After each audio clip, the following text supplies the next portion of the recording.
Le jardin ici, les Chemins de la Rose, a été créé en 1999 par la famille Gay, qui est la famille propriétaire du zoo de Douai-la-Fontaine et du zoo des Sables d'Olonne.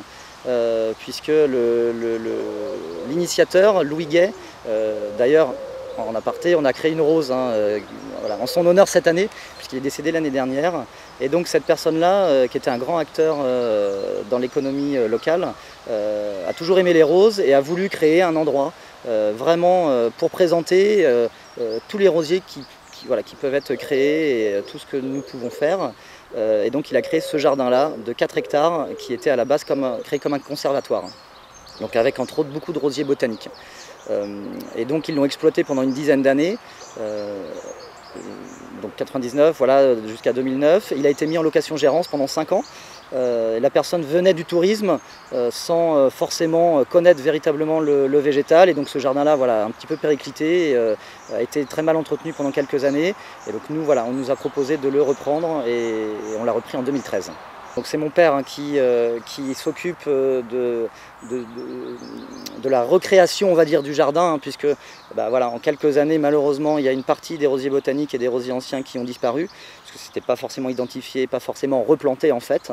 Donc on est en train de remonter tout ce jardin-là, et c'est mon père qui refait la création, qui voilà, met les variétés, etc. en production pour replanter ici. Donc, juste un petit exemple, cet hiver, on a replanté 4000 rosiers. Et donc on va être amené encore à en replanter pour finir les parterres, voilà, qui n'avaient pas été forcément replantés au fil des années. Alors c'est un jardin vraiment à l'anglaise, on est loin des roseraies françaises habituelles, on n'est pas du tout dans quelque chose de très carré, de très linéaire, on est vraiment sur un jardin à l'anglaise. Donc on a des mixed borders qui sont un petit peu partout, donc c'est vraiment des mélanges de rosiers mais avec d'autres plantes, plantes vivaces en majorité. On a des clématides dans les arbres avec les rosiers lianes, mais il n'y a pas de... Voilà, c'est vraiment à l'anglaise, donc c'est un petit peu froufrou, c'est très naturel, donc il y a aussi un petit peu de mauvaises herbes dans certains parterres. Mais voilà, on est vraiment sur un jardin à l'anglaise, contrairement à ce qui se fait dans la plupart des cas et dans la plupart des jardins en France. Dans son idée principale, quand il avait été créé ici, c'était vraiment pour la visite, donc vraiment en tant que conservatoire de roses. Nous, étant producteurs, l'idée bien sûr, c'est de pouvoir proposer les variétés de notre production ici. Donc ce qu'on a fait avec le nouvel espace de vente qui est là cette année, donc tout en proposant voilà, le maximum de fleurs sur une saison la plus longue possible, et en même temps en fait, proposer aux visiteurs les variétés à l'achat qu'ils auront aimées ou trouvées intéressantes dans le jardin. Voilà. Donc on rapproche en fait, dans les 2 années qui viennent, on va rapprocher les variétés qu'il y a à voir dans le jardin et les variétés qui vont être à vendre voilà, sur l'espace de vente. La forme, puisque c'est un jardin à l'anglaise, contrairement quand même à voilà, un jardin à la française très linéaire. Il y a toute la maison, la boutique et la terrasse qui est assez originale, puisqu'il n'y a pas d'autres endroits comme ça, puisqu'on est vraiment sur une architecture de Louisiane, vraiment avec un style américain qui est un petit peu particulier et qu'on n'a pas forcément ici. Voilà, et donc ce qui en fait un site, je ne vais pas dire unique parce que c'est un petit peu prétentieux, mais qui en fait voilà, un site un petit peu différencié des autres.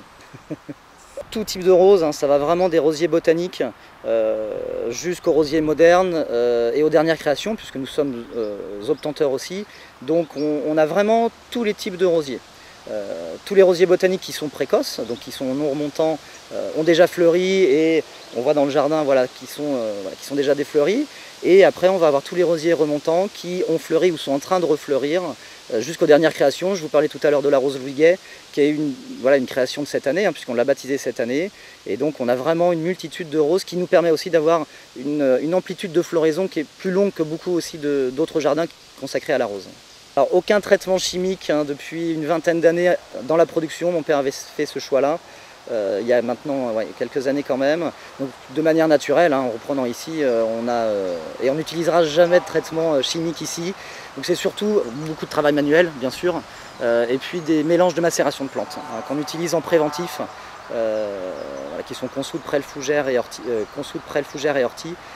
qu'on utilise vraiment en préventif dans la production et dans le jardin ici. Alors un système un peu plus industriel, c'est quand même derrière le tracteur avec des grandes lances, mais c'est voilà, que des macérations de plantes.